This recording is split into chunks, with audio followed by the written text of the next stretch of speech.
We all think of Seth Curry as a respectable role player for the Dallas Mavericks and the worst brother of Stephen Curry. However, over the years, Seth Curry has had to fight and give everything he had just so he can make the NBA. So, without further ado, here's the come-up story of Seth Curry. Seth Curry would attend Charlotte Christian High School and would become a 3-year starter. He would average 22 points, 5 assists, 5 rebounds, and shoot 52% from the field. In his senior year, he was an All-American and led Charlotte Christian to a state final. However, scouts didn't see any future potential in Seth Curry. They rated him as a 2- and 3-star recruit, and he was the 35th best point guard in the nation. After 4 years of high school, Seth Curry didn't have any major offers to play basketball. He would attend Liberty College as a freshman and would average 20.2 points a game. Seth Curry's play in his freshman season was enough to earn him a spot on the Duke Blue Devils. However, point guard Kyrie Irving was a starter, and Seth Curry was a redshirt in his sophomore season. Luckily for Seth Curry, Kyrie Irving went down with a toe injury, and his minutes increased heavily.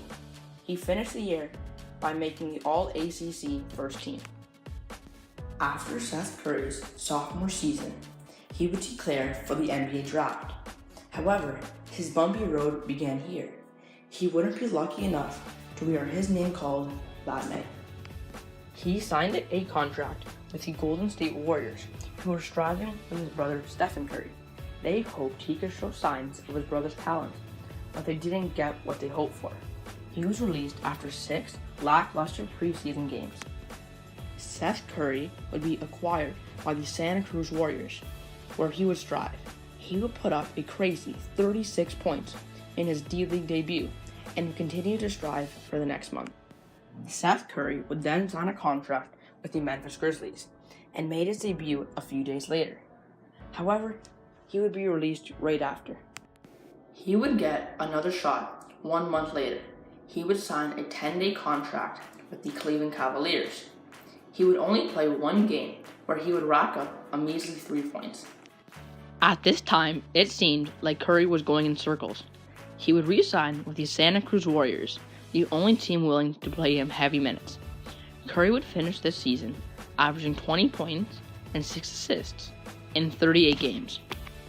In the Summer League, Seth Curry played for the Magic and Suns squad. He would eventually sign with the Orlando Magic, but was immediately sent down to the Erie Bayhawks. In his debut, he would score 23 points on 9 for 24 shooting. However, he would pick up his game making the D-League All-Star game. After the All-Star game, Seth Curry would sign a deal with the Phoenix Suns due to his consistent play. However, he was released after his first 10-day contract was over. He would finish the year as an Erie Bayhawk. After striving in the D-League, Curry would pick up right where he left off. He would average 24 points and make the All-Summer League first team. He would finally have a bright spot in his career, signing a 2-year, $2 million contract with the Sacramento Kings. Throughout the season, Curry would prove to be a mini Stephen Curry. He would average 7 points, 1.5 assists, 1.5 rebounds in very limited minutes. In the offseason of 2016, Seth Curry would opt out of his contract and declined the qualifying offer. He was now an unrestricted free agent and was signed with the Dallas Mavericks. He would break out in decent minutes, showing the league what he could do. He would average 13 points and 3 assists. He would prove himself as a great 3-point shooter and a lethal scorer in general. However, his season would be cut short when he was diagnosed with a stress reaction in his left tibia. Our story ends here. Curry has yet to play this season, but is near a comeback. This story proves that if you work hard and push through, great things will happen.